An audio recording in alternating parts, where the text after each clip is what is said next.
As a kid, I grew up with two non biological brothers that my mom had taken into her care because their mother no longer could. Around that time in my life, I wasn't in a lot of contact with my father, so my mom was working three jobs, and the routine was in the morning, you wake up, get ready, walk to school, and then you go to the babysitters all day, and then you come home, go to bed, and go to sleep. A lot of the time, my mom and me would argue because I was upset that she would always be gone and I'd have to be at the babysitter's or be somewhere else all day. Eventually, I grew angry and confused why my mom was always gone, but all these other kids seemed to have their parents around whenever they wanted. Alongside that, there came other problems that were with my brothers. In school, they had a lot of bullies, and eventually, when they ended up leaving, all of their bullies tried to transfer onto me, and that led me to get into a lot of fights in school, and it got me suspended a couple times. But it also taught me that it's good to defend yourself when you know that you're in the right, and don't let people push you around because if you do, then people will just walk all over you. As time passed, the days of arguing continued for years up until I started learning more things about adult life. I ended up asking questions to my mom, like why my dad wasn't around and why she was always gone. Usually, when a kid asks those questions, you tell them it's just because they're not around right now, or you'd make up some kind of fib or lie. But my mom was always honest with me. So she told me straight up. And I learned that things aren't always as simple as you'd think they'd be in a kid's mind. So I started to pay attention and learn more about how things work in life. Eventually, that led me to mature a lot faster. So it was a lot harder to make friends that I actually got along with and enjoyed being around. Even though my mom worked three jobs, we did move around a lot. So it was really hard to make friends and keep in contact with those people. So the people that I did make friends with, I always tried to keep in contact, which I have a lot of friends that are extremely long time now because of that fact.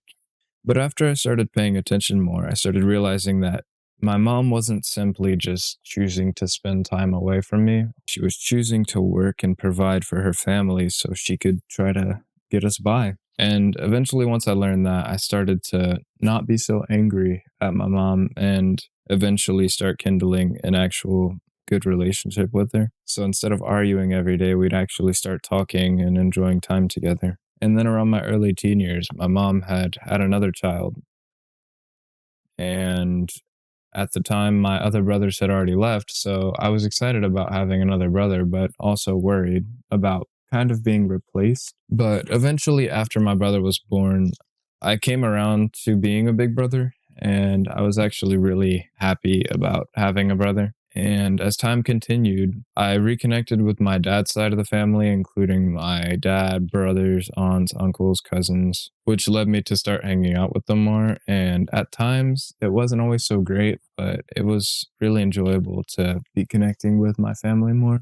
I did have big arguments with my older brother and my dad at times, which eventually led me to lose contact with them. But as time came around, I started reforming those relationships and they became better than they ever were. So as that grew, I began to grow closer to my mom and became more appreciative of what she had done and sacrificed for me to have the life that I have so far. Eventually, we had to move back in with my grandparents, which I did spend a lot of time with them growing up. And there was a lot of changes and hard times around there, but we got by as we always have. As COVID came around, my grandpa and grandma had caught it, which eventually led to my grandma's death. It was a hard hit to everyone close to me, but it was also a time I started to realize that I had developed a lack of emotion for many things in life. Learning that led me down a dark road to the point where I'd pretty much given up on things. I fell into a deep depression, feeling almost out of body as if I was just watching a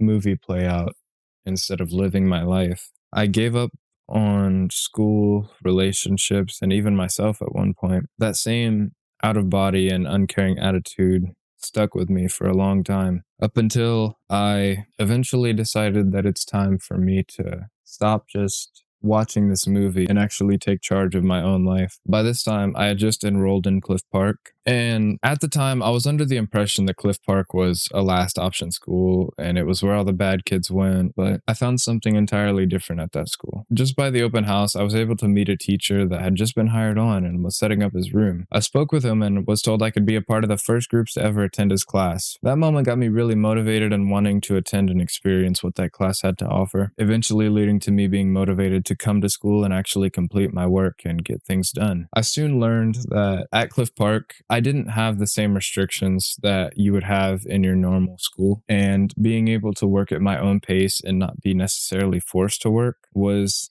a big part on why I am where I am today. At the time I enrolled in Cliff Park, I was a junior with sophomore credits, so I was very behind because of my earlier decisions. But at that school, I was able to not only catch up, but have enough credits to graduate early, participate in college, and earn credentials and certificates that I never had before. That leads us to the present day where I do still struggle with some of the things I discussed before. But I'm currently attending college, earning certificates, and working my way to become something which I never expected to do up until I found myself again.